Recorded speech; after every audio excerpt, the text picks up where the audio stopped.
गुज़श्ता 24 घंटे में कई बड़े वाक़यात रोनुमा हुए, लेकिन सियासत के मैदान में सबसे बड़ा वाक़या इलेक्शन कमीशन की तरफ से चौधरी शुजात के हक में बड़ा फैसला था। इस फैसले ने गुजरात ही नहीं पंजाब की सियासत में बहुत कुछ बदल कर रख दिया है और इसके दूररस असरात तवील अरसे तक सियासी मंजर पर नुमायां होते रहेंगे। गुजरात के चौधरी बरादरान की सियासत रोज़े अव्वल से एक दूसरे को साथ मिलाकर चलने की है। चौधरी ज़हूर इलाही अपने खानदान और भाइयों को साथ लेकर चले। दिलचस्प बात यह है कि पाकिस्तान की आवाम ने शायद महज पर्सनालिटी की वजह से हमेशा चौधरी शुजात को बड़ा और चौधरी परवेज इलाही को छोटा भाई समझा है। मीडिया से जब खबरें तेजी से आना शुरू हुई और बहुत से कंफ्यूजन दूर हुए तो ये बात आम हुई कि एक तो चौधरी बरादरान भाई नहीं कजिन्स हैं और दोनों एक दूसरे के बहनोई भी हैं, और सबसे बढ़कर ये कि चौधरी परवेज इलाही बड़े और चौधरी शुजात हुसैन उम्र में इनसे छोटे हैं। शायद इस खानदान में कभी फूट न पड़ती, लेकिन सियासी हल्के मुत्तफिक हैं कि सियासी उमूर में चौधरी परवेज इलाही के बेटे मोनस इलाही की सोच और अप्रोच अपने दीगर कजिन्स के मुकाबले में ज्यादा जारहाना है। वो ज्यादा तेजी से आगे बढ़ने और सियासी मंजर पर छा जाने की शदीद ख्वाहिश रखते हैं। यही वजह है कि गुज़श्ता थोड़े अरसे में इन्हें एक से ज्यादा मर्तबा नैब और FIA के दफ्तरों में हाजिरियां भी देना पड़ी हैं। और अब पाकिस्तान की सियासत के नाजुक तरीन हालात में भी वो अपने दोस्तों के ग्रुप के साथ बैरून मुल्क मुकीम हैं, क्योंकि इनके गुज़श्ता चंद माह में सरगर्मियां तफ्तीशी इदारों के नोटिस में आ चुकी हैं।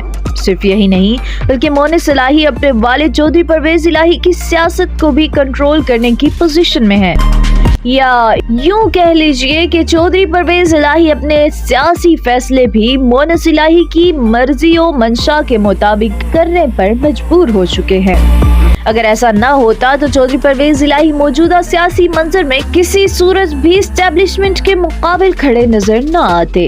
मोनस इलाही के असर और दबाव का ही नतीजा था कि चौधरी परवेज इलाही ने काफ लीग की सेंट्रल वर्किंग कमेटी का इजलास मुनक्किद करके चौधरी शुजात हुसैन को सदारत के मनसब से फारिग कर दिया। इनकी जगह चौधरी शुजात के छोटे भाई चौधरी वजाहत हुसैन को सदर बना दिया गया, जबकि तारिक बशीर चीमा को हटाकर कामिल अली आगा को सेक्रेटरी जनरल बना दिया गया।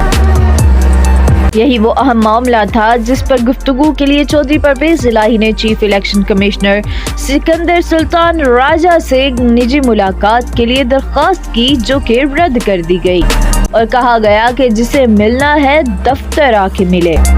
और फिर वही हुआ जिसका अंदेशा था कि मंगल के रोज इलेक्शन कमीशन ऑफ पाकिस्तान ने चौधरी शुजात हुसैन को पार्टी सदारत से हटाने के मामले पर फैसला सुनाते हुए करार दिया कि चौधरी शुजात पाकिस्तान मुस्लिम लीग काफ के सदर बरकरार हैं। फैसले में ये भी कहा गया कि सेंट्रल वर्किंग कमेटी की कार्रवाई को कोई कानूनी हैसियत हासिल नहीं है। ये वो सूरत हाल है जिसमें चौधरी परवेज इलाही को अब देखना होगा कि वो इमरान खान की पेशकश को कबूल करते हुए पाकिस्तान तहरीक इंसाफ में शामिल हो जाएं या फिर चौधरी शुजात के साथ मुफाहमत का कोई रास्ता निकाले। नतीजा जो भी हो, फिलहाल तो वजारत आला से बादिल नखास्ता फारिग होने वाले परवेज इलाही के पास खसारे के सिवा कुछ नजर नहीं आता। पाकिस्तान न्यूज़ इंटरनेशनल से फिल वक्त इतना ही। मजीद खबरों, तज्जियों, अपडेट्स और मालूमात के लिए हमारे साथ रहिए और हमारे चैनल को लाइक, शेयर और सब्सक्राइब करके सपोर्ट करना बिल्कुल मत भूलिएगा।